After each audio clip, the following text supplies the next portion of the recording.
Assalamualaikum dan salam sejahtera. Selamat datang ke dalam channel ini. Sebelum mula, sila tekan subscribe dan aktifkan butang loceng agar anda sentiasa mendapat info terbaru dan panas daripada channel ini. Terima kasih. Pihak berkuasa tentukan sejauh mana pembabitan Muhyiddin Yassin beri kontrak kepada menantu. Berita penuh. Dakwaan pembabitan bekas Perdana Menteri Tan Sri Muhyiddin Yassin dalam pemberian kontrak bernilai 1 bilion ringgit Malaysia kepada menantunya tidak akan tersebar luas jika ia tidak benar. Perdana Menteri Datuk Seri Anwar Ibrahim yakin dakwaan itu benar, namun menyerahkan perkara itu kepada pihak berkuasa untuk menentukan sejauh mana pembabitan Muhyiddin Yassin dalam penganugerahan kontrak berkenaan. Beliau turut menegaskan perkara itu dibangkitkan pentadbirannya kerana mahu menghentikan sepenuhnya amalan pemimpin terdahulu yang menggunakan kedudukan bagi mengkayakan keluarga masing-masing. Jahat tak jahat, tunggu laporannya. Saya tak fikir hal ini dihebahkan sebegitu rupa kalau ia tidak benar. Ada kebenarannya dakwaan pemberian kontrak pada menantu.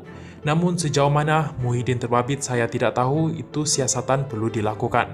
Tujuan kita nak hentikan amalan ini. Siapa saja Perdana Menteri, Menteri Kewangan atau Menteri Kabinet selepas ini, jangan anggap itu tempat untuk dia kayakan anak menantu dia, itu pengajarannya, kata Anwar Ibrahim. Beliau berkata demikian kepada pemberita selepas merasmikan Majlis Pelancaran Skim Keselamatan Sosial Suri Rumah dan Karnival Kerjaya My Future Jobs 2023 di Convention Kuala Lumpur. Anwar mengulas kenyataan Muhyiddin Yassin yang menafikan sekeras-kerasnya terbabit dalam pemberian kontrak Sistem Imigresen Bersepadu Nasional NIISE kepada Iris Corporation Berhad yang dikaitkan dengan menantunya. Menyifatkannya dakwaan itu sebagai fitnah berniat jahat yang direka untuk mencalar maruahnya dan keluarga. Muhyiddin Yassin menegaskan tidak terbabit dalam proses penganugerahan kontrak NIISE kepada Iris Corporation Berhad yang dijalankan secara tender terbuka.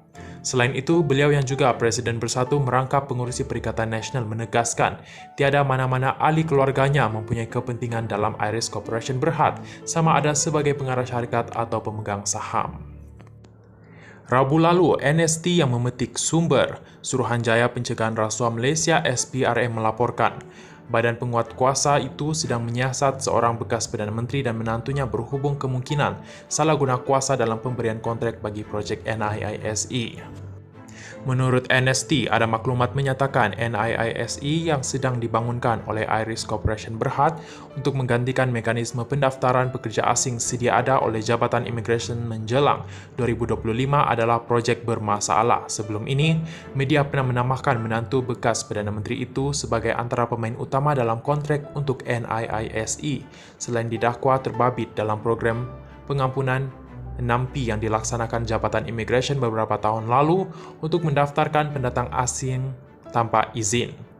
Jun tahun lalu, Menteri Dalam Negeri ketika itu Datuk Seri Hamzah Zainuddin dilaporkan berkata, pelaksanaan NIISE dengan kos 1 bilion ringgit Malaysia diyakini mampu mempertingkatkan sistem imigresen negara ke tahap yang lebih baik. Beliau berkata, kontrak NIISE di antara kerajaan dengan Iris Information Technology System Sendirian Berhad dimuktamadkan pada Mei 2022 membabitkan lebih 12 kontraktor.